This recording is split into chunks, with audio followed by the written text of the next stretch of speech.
मेरा नाम डॉक्टर कुमार राजेश रंजन। मैं consultant urologist and head of department urology, Satyadev super speciality hospital, magistrate colony road, Patna.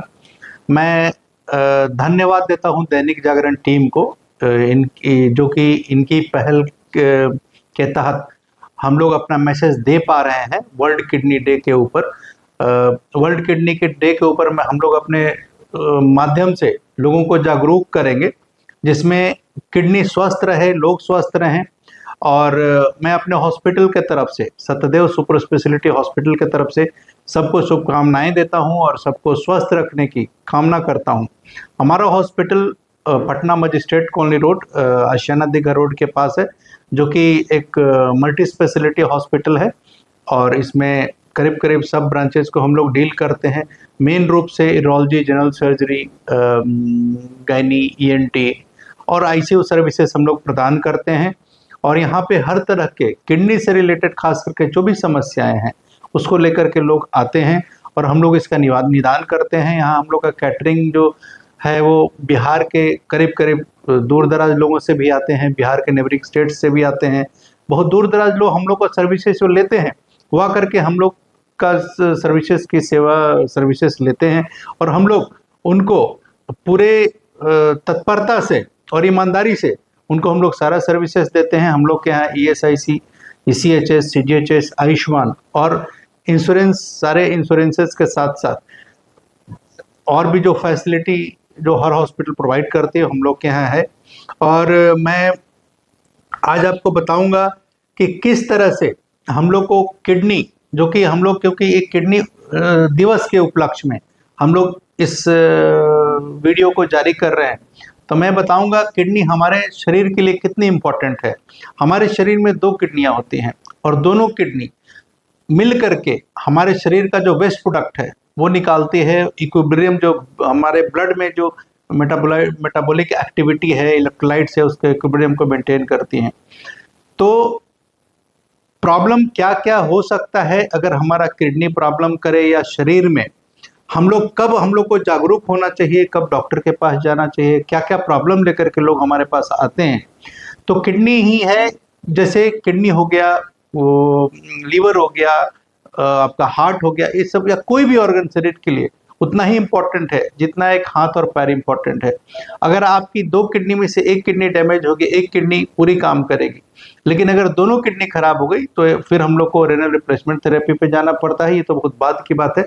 तो problem क्या क्या लेकर के लोग हमारे पास आते हैं, जैसे कभी भी किसी को पेशाब में खून आता हो, पेशाब में जलन हो, कभी भी पेट में दर्द हो, या फिर और भी ऐसे प्रॉब्लम जैसे पेशाब रुक रुक कर होना, या फिर कभी एडवांस स्टेजेस में आते हैं लोग जब इचिंग शुरू हो जाता है, नौशिया शुरू हो जाता है, तो बहुत सारे ऐसे प्रॉब्लम है।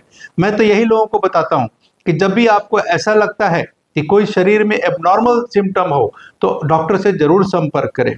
और मैं अगर बांट कर अगर डिफरेंट बीमारी के बारे में बताता हूँ कि kidney stone, kidney ureter, urethra, urinary bladder, prostate, urethra, कहीं भी कुछ हो सकता है।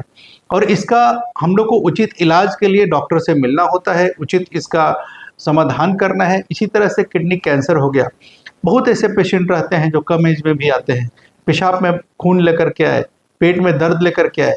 तो हम लोग को कभी भी ये चीज़ को नेग्लेक्ट नहीं करना है, यूरोलॉजिस्ट से मिलना है और इसका उचित समाधान कराना है। उसी तरह से बहुत एज में लोग प्रोस्टेट की समस्या लेकर के आते हैं, पेशाब में दर्द हो रहा है या फिर पेशाब में ब्लड आ रहा है, पेशाब में जलन हो रहा है, पेशाब रुक रुक कर हो रहा है, तो ये प्रोस्टेट की समस्या होती है। इसका भी निदान हम लोग आराम से दवा के माध्यम से या फिर ऑपरेशन के माध्यम से करते हैं। उसी तरह अगर मान लीजिए किडनी फेलियर हुआ, मेडिकल डिजीज, हम लोग किडनी के प्रॉब्लम को 2 पार्ट में डिवाइड करते हैं, एक मेडिकल डिजीज, एक सर्जिकल डिजीज। मेडिकल डिजीज वो होता है जिसमें हम लोग को दवा से ठीक करना होता है, डायलिसिस होता है, या उसके बाद हम लोग को रेनल रिप्लेसमेंट थेरेपी, डायलिसिस या फिर किडनी ट्रांसप्लांट की तरफ जाते हैं। सर्जिकल बीमारियां वो होती हैं जो हम लोग को ऑपरेशन से ठीक हो जाता है, जैसे किडनी स्टोन हो गया, कोई भी यूरिनरी सिस्टम में स्टोन हो गया, प्रोस्टेट का प्रॉब्लम हो गया, किडनी कैंसर हो गया।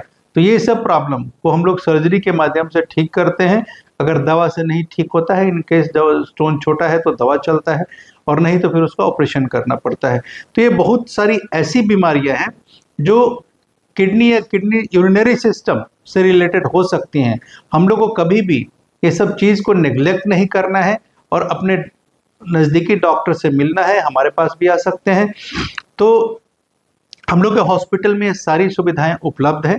यहाँ पे हम लोग किडनी, प्रोस्टेट, पथरी, गॉल ब्लैडर या जितने यूरिनरी सिस्टम से रिलेटेड या जनरल सर्जरी से रिलेटेड जितने बीमारियां हैं या फिर गायनिकोलॉजिकल बीमारियां हैं, एंटी बीमारियां हैं, और वो सब हम लोग डील करते हैं, हम लोग उसका निदान करते हैं। और ये वर्ल्ड किडनी डे के ऊपर मैं आपको सबको ये बताना चाहूँगा कि अपने किडनी को स्वस्थ रखने के लिए हम लोग को एडिक्वेट अमाउंट में पानी लेना है, स्वस्थ खाना खाना है, जो एडिक्शन है जैसे बीड़ी, सिगरेट, शराब, तंबाकू नहीं लेना है, और डिहाइड्रेटेड जैसे हम लोग बोलते हैं सर कितना पानी लें, तो पानी की मात्रा हम लोग को इस तरह से डिसाइड करना होता है कि यूरिन क्लियर होना चाहिए, पेशाब क्लियर हो, पेशाब पीलापन ना हो। और जैसे लोग एसी में हम लोग जो ज़्यादा रहते हैं ऑपरेशन थिएटर में, तो उसमें पानी की मात्रा लोग कम लेते हैं। जो डिहाइड्रेटेड स्पेस में जैसे बाहर खेत में काम करते हैं या फिर बाहर ट्रेवल ज़्यादा करते हैं, तो उनको पानी की मात्रा ज़्यादा लेनी पड़ती है। बहुत ऐसे जैसे हम लोग का खाना हो गया, जैसे मैंने बताया कि स्वस्थ खाना खाना है, ग्रीन वेजिटेबल्स ज़्यादा खाना है, और एडिक्शंस जो है, क्योंकि कुछ कुछ ऐसे कारण हैं जो कैंसर्स का ही अगर हम लोग मान लें, किडनी कैंसर, तो उसका नोन कारण में जो हम लोग जानते हैं, स्मोकिंग हो गया, अल्कोहल हो गया, टोबैको हो, उसका डेफिनेटिव कारण माना जाता है।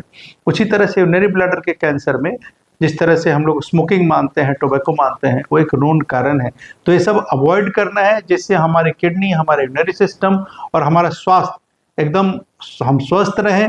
और इस बार हम लोग वर्ल्ड किडनी को एक हेल्थ फॉर ऑल के रूप में मना रहे हैं, और हम यही कामना करेंगे कि हम लोग सब स्वस्थ रहें, आप लोग सब स्वस्थ रहें, और आपकी किडनी स्वस्थ रहे, आपका शरीर स्वस्थ रहे।